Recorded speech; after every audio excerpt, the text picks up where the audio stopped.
Hi everybody, welcome. I want to thank you for taking time out of your busy day and holiday season to sharing space with IBA's Youth Development Program. My name is Pedro Cruz and I'm the director of the program. We have an amazing event today for you, but before that, let me tell you that in springtime in May, we're going to have the end of cycle celebration for the youth, and that's going to be an amazing community event where everybody's going to be welcome. So please stay tuned for that. Follow IBA's social platforms and you'll get all the information you're going to need for that. Let's get to what you're here for today. So the youth are going to be sharing their creative writing pieces that have to do with culture, family, personal challenges that they've been dealing with, social justice issues that they've been facing or that they want to change, and many more. So they're going to be sharing all their pieces with you today. I hope that you enjoy it, I hope you share it, and I hope that it touches you as much as it touched me to see them write these pieces. So again, thank you for taking time today.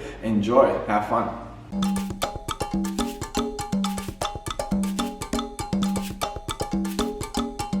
Most people see cars as a big block of metal with rubber and wires, but when I see a car, I think of it as a living being. I've always been interested in cars, ever since I could remember. I've always loved cars, from playing with Hot Wheels to riding in my father's car late at night. I've had a ton of memories of my passion. One of my most memorable experiences is when my dad had a problem with his car, and by giving him ideas on how to fix it, he eventually found out what it was and I helped him. Another memory was when my dad took me on a ride in his buddy's car. It was so memorable because that car was really fast. When I got in the car, I had this adrenaline rush. It's still the fastest car I've been in to this day. My passion for cars also grew because I played this game called Forza Motorsport, and to this day it's still one of my most played games. Back then I played Forza Motorsport 4, and now 6 years later I'm playing Forza Motorsport 7. Racing games are what I do with my free time. Most families gather around a dinner table for dinner, and that's what makes them excited. But for me, it's cars that I stand around. To me, cars are just so interesting and fascinating, and everything I do pretty much revolves around cars. I want them to feel that there's a lot more in the world to explore and that they could find another passion.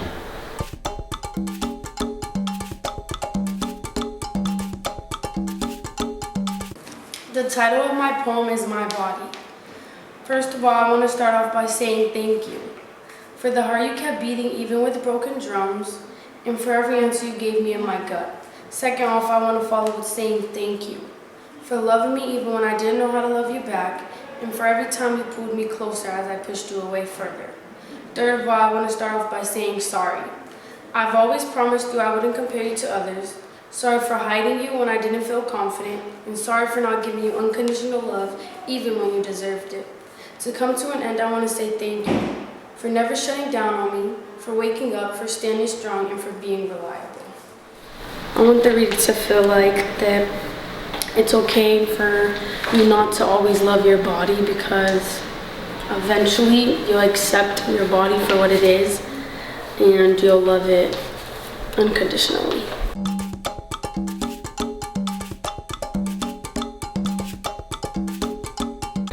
My piece is called Best Cousins. A lot of people meet their best friends at school, work, or even at a party. But my best friend is my cousin, Lonnie. We both have the same crazy life and love to talk about it when we get the chance. We make fun of anything that happens in our life, whether it's good or bad, and just like to have fun no matter what. We both love the same things like art, animals, and music. And we both like to hang out with each other. Even though we act the same, we have very different personalities. She's nice, acts proper, with a sweet personality. Me, on the other hand, has no problem putting someone in check if it needs to be done. She tends to keep me out of trouble and tells me to think before I act when she sees my crazy attitude show. But sometimes my crazy personality could come in handy. Like when we go to the mall and someone gives her a look, I will gladly give one back. But even then, she tells me to be nice, and since she's my best friend, I listen. Friendships like these are important to have, because without her, I wouldn't have a person to lean on or stay up with laughing all night, or a best friend to just have fun with. And from our differences, we learn from each other. I learned to control myself and be nice, and she gets better at sticking up for herself. If I didn't have a best friend like her, my life would be a summer without the nice heat or a winter without the pretty white snow. I want the reader to feel that you don't need to have a best friend who's a stranger, that your best friend could be a family member.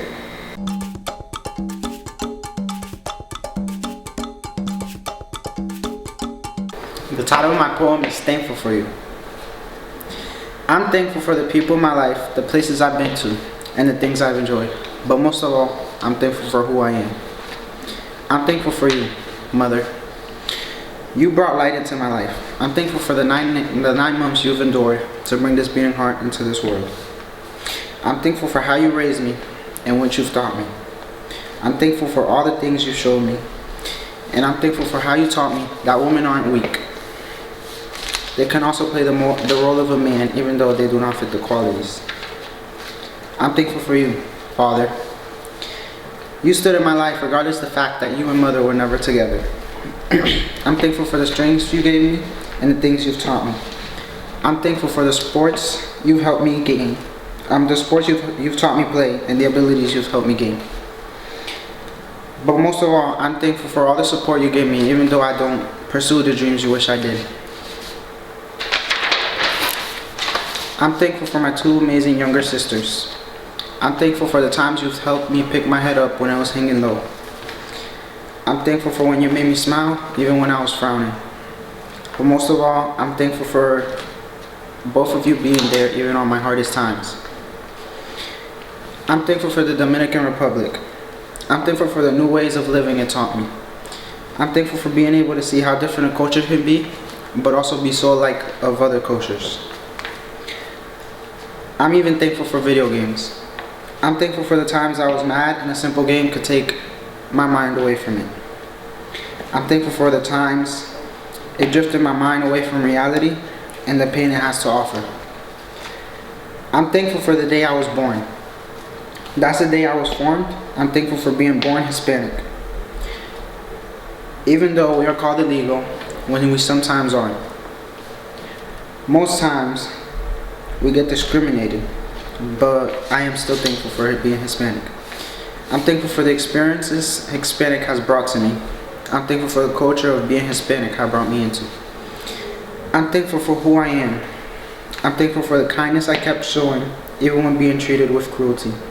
I'm thankful for never changing who I am, even when given the reasons to by society. But most of all, I'm thankful for the big, loving and caring heart I got, even when it's been thrown, stepped on, and mistreated and broken. I'm thankful for all of you. Thankful for the big role you have played in my life and for the new experiences you've brought into my life. I'm thankful for you. I wanted them to start thinking of what they're thankful for, not only people but also things and places.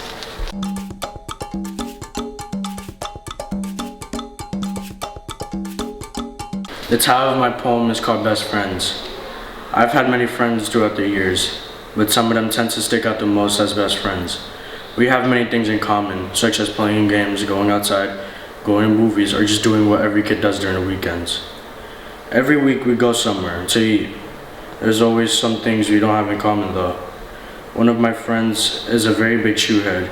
I don't find spending money on shoes interesting.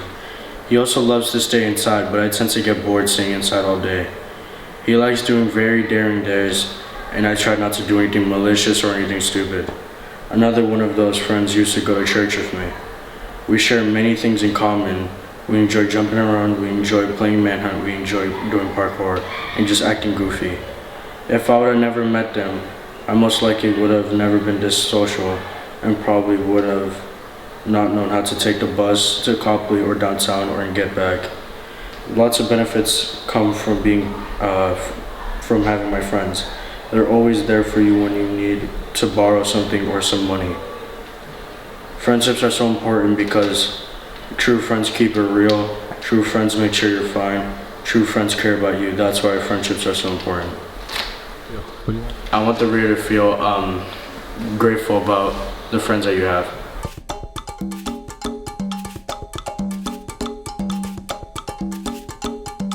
My poem is called Love. Thank you for giving me your love. See, you're beautiful like a dove flying up above, so I thank you for giving me a little shove. You've shoved me into a great reality. When we kiss, I said that I swear there's no gravity. I see true love ain't no guarantee, but shit, you just might be the one for me. So I'll be there when you're down, because I'll always be around, and I always remember that day in December we met next to the playground. It's just one hug and I feel so snug. Your love is like a drug, more lucky than a ladybug. It started in June, since then my heart stayed beating like I'm out of a cartoon. I'm happy I'm the one who got you out of your cocoon. Thanks to you, I'm about ready to let go of these balloons. So much time has passed and I'm still having a blast. I hope you'll never be just a thing of the past. I've always been the outcast, but at long last the time has come fast and I'm no longer alone and I can finally share a throne. We're always talking on the phone. You put me back in my zone when you had my heart sewn after my feelings were thrown. Peace. I want the reader to know that there's love out there.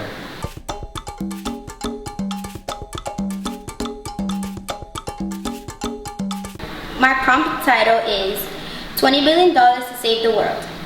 If I had $20 billion to save the world, I would help make stronger communities. My main focus will be helping people who need it. The first thing I would do is create/build new buildings that help homeless and people with disabilities. I would add more support groups that help people with drug use and sexual assault. I chose drug use because there has been 0.5 million deaths due to drug use. 70% have been due to opioids and 30% have been due to overdose. Sexual assault is another thing I wanted to talk about. 1 out of 6 women Americans have been victims of an attempt or a completed rape. Most of these times, the numbers are inaccurate. 96% of women all over the world don't report these issues. Finally, I would donate more to schools so that every race can feel like they have a chance in the future. In these buildings, you will get every help you need to have a better health life. Not only would you be getting a new start, but you'll feel free. I know I don't have $20 billion, but this is what I would do. So even people with trauma feel safe and cared for. Yeah. I want the reader to feel that we can make a change in the world.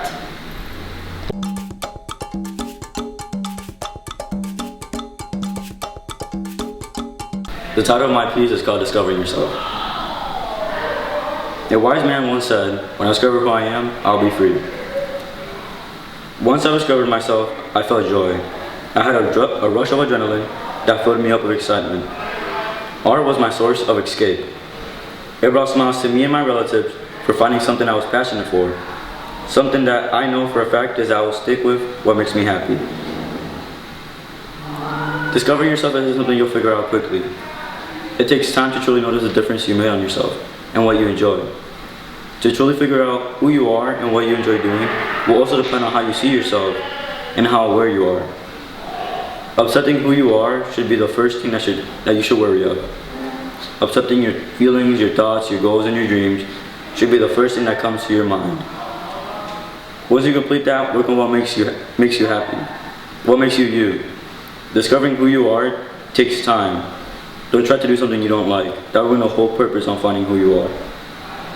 Stick to what you love. Don't let others bring you down. I want them to feel like to basically worry about themselves and like what they enjoy doing, or maybe like to figure out who they are.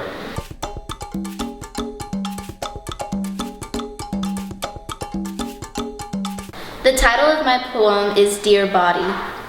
This is to you, my body. You are the masterpiece that I put through the most. You are the person that I have the most toxic relationship with. So as I'm speaking to you, I just want to tell you that I'm sorry. I'm sorry for putting you through all this pain, but I hate myself for crying over you. I hate myself for not letting me love you for you. I hate myself for all those countless times that all I could do was think about all the things that I could do to change you. Why couldn't I just love you for you? Why couldn't I look at you without crying? Why couldn't I think you were perfect? I had to remind myself that no matter how many times I changed you, you would never be perfect. No matter where I came from or how I grew up or who I was, you would never be perfect to anybody. Not to you, and especially not to him. But why does this matter? You shouldn't have to be perfect. You shouldn't have to eat so much that you feel nauseous. You shouldn't have to wear baggy clothes to hide your figure. You shouldn't have to worry. And with that being said, my last words to you are that you will no longer keep me up at night. You are everything I need you to be and more. You are my heart, my soul, and the air I breathe. Not sure when I will speak to you again, so don't forget that I love you more than anything, and thank you for being my home. Love, Adelina. I want the reader to know that they're not alone if they have body image issues and stuff, because these are problems that everybody goes through every day.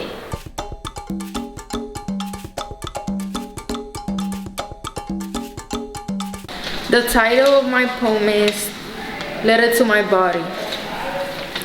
Dear body, it's been a long time since noticing you, even though I frequently look at you. Looking at you, I thought I found all those ugly parts of you.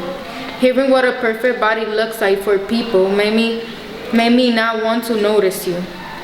Seeing people point out my belly fat made me not notice the beauty in you. Not trying to be rude, but what are those dark lines in your hips? Was one of the things that made me not notice you. And for that I apologize. I apologize for ignoring the beauty in you.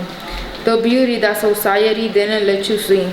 The dark lines that you see as an insecurity, but in reality are what a natural body looks like.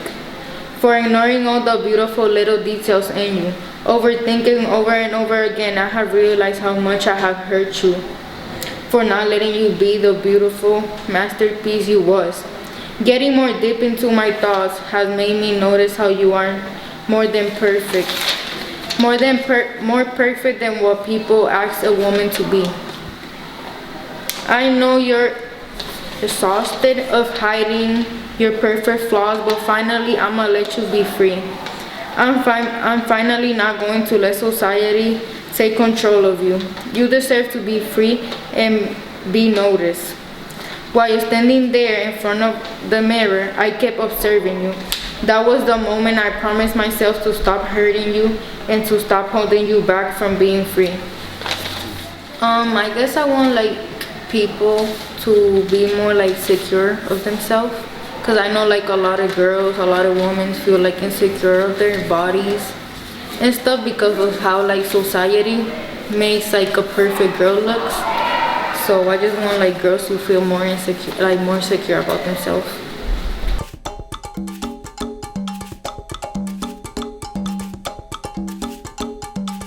The title of what I wrote is $20 billion. If I was hired as a consultant to determine how to use $20 billion to save the world, my plan would be to start off with something like Obamacare.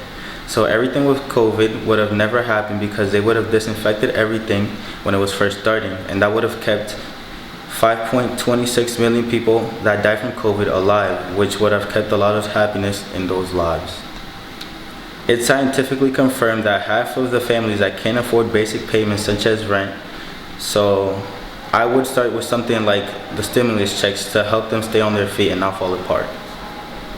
But one of the main things I would have helped is with the title of what I wrote is $20 billion. If I was hired as a consultant to determine how to use $20 billion to save the world, my plan would be to start off with something like Obamacare. So everything with COVID would have never happened because they would have disinfected everything when it was first starting, and that would have kept 5.26 million people that died from COVID alive, which would have kept a lot of happiness in this world. It's scientifically confirmed that half of the families can't afford basic payments such as rent. So I would start off with something like stimulus checks to help them stay on their feet and not fall apart. But one of the main things I would help with is homelessness. I would make sure they have a shelter to stay at without having to pay anything, but don't get me wrong, it's not to make them too comfortable. I would try to figure out a way to encourage them to find a job and teach them how earning money the hard way is the best way. I want the reader to feel that there is a way we can save the world.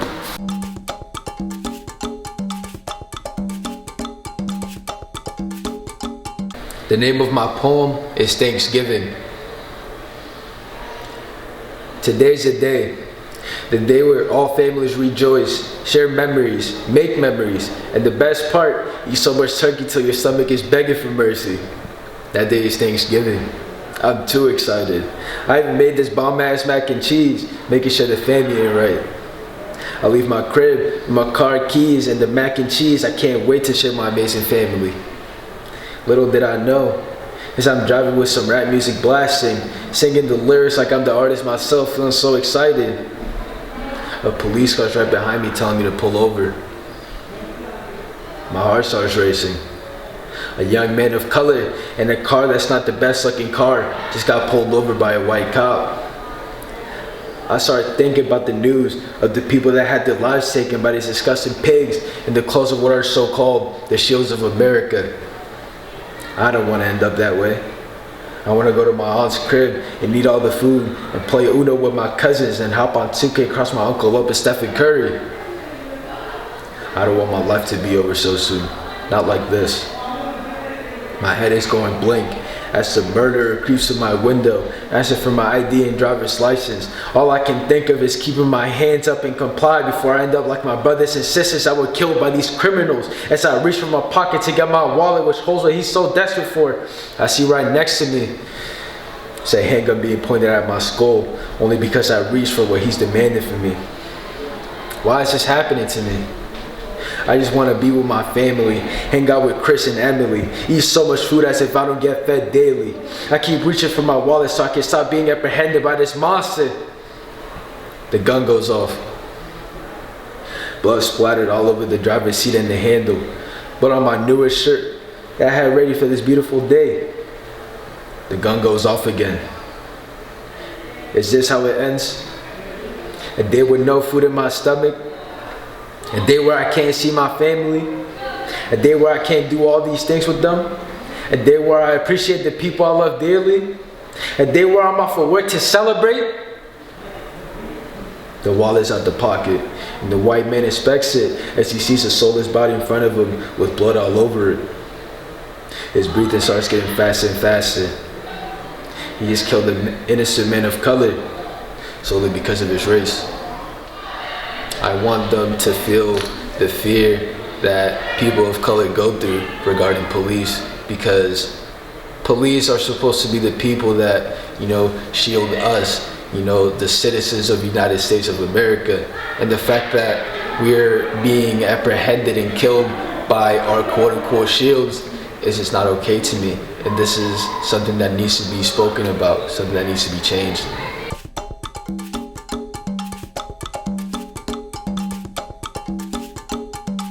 The title of my piece is Saving the World. I feel like the $20 billion should mostly go to the homeless.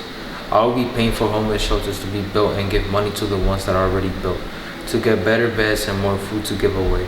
And I will also be buying billboards to encourage the homeless to get jobs and to have a better life overall. After that, I will be spending some of that $20 billion on schools, since most public schools are lacking hygiene. And I will also be paying for better food to be served at the schools, since even some private schools are struggling to serve good, healthy, and tasty food. In a lot of cases, their milk cartons are either expired or they'll have a day before expiration. And the last thing that I will be spending my money on will be on teachers. Teachers' paychecks, because in a lot of schools, teachers are getting really underpaid, and that's unfair, because if they're getting underpaid, they will probably not do their job. And this ties to the first problem, homelessness. Since teachers won't be teaching because of their paychecks, it will affect the next generation of adults. And if they get paid right, they will probably go to their jobs better and be more excited about working and excited about teaching and keeping the kids out of homelessness when they grow up. I want the reader to feel like they could help, even in the smallest way.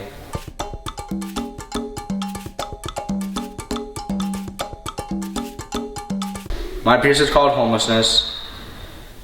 And in the United States, homelessness is a huge problem. Nobody tries solving it because everybody else has their own problems to solve. They will just walk past like they're nothing. If I were a consultant and was offered $20 billion, I will begin my journey in Boston. As of January 27th, 2021, there is at least 1,591 homeless people living in Boston. I will spend $100 million on building shelters having furniture, food, and workers. These shelters will offer food, beds, bathroom, therapy sessions, and art and crafts classes. These shelters will accept donations and will sell the arts and crafts of the people who made it if they don't want it, of course, to pay for the workers and for the food bills.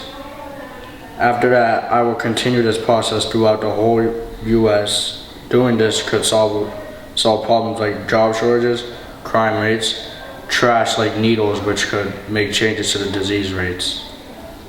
The end. I want the reader to feel that they need to do something about homelessness, because it's a real problem.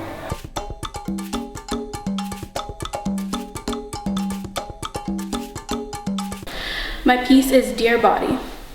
The sexy stretch marks on my stomach that used to make me feel insecure and embarrassed, they now make me feel happy because I'm no longer starving myself. The scratch marks on my thighs I did to myself when I would worry too much, and they made me feel ashamed. But I look at them now and I see that they're fading, and I'm nothing but proud. The bruise on my elbow that I got from the first time I went over to his house. Every time I look at it, I smile and laugh. The scratch marks on my back from when I tried to cuddle my evil cats. I'm glad I learned to forgive myself, and I'm glad I learned to love every part of me, the good and the bad. To Kira, from Kira. I want them to feel like not everything is as bad as it is, and things will get better, and that you just need to work through your struggles.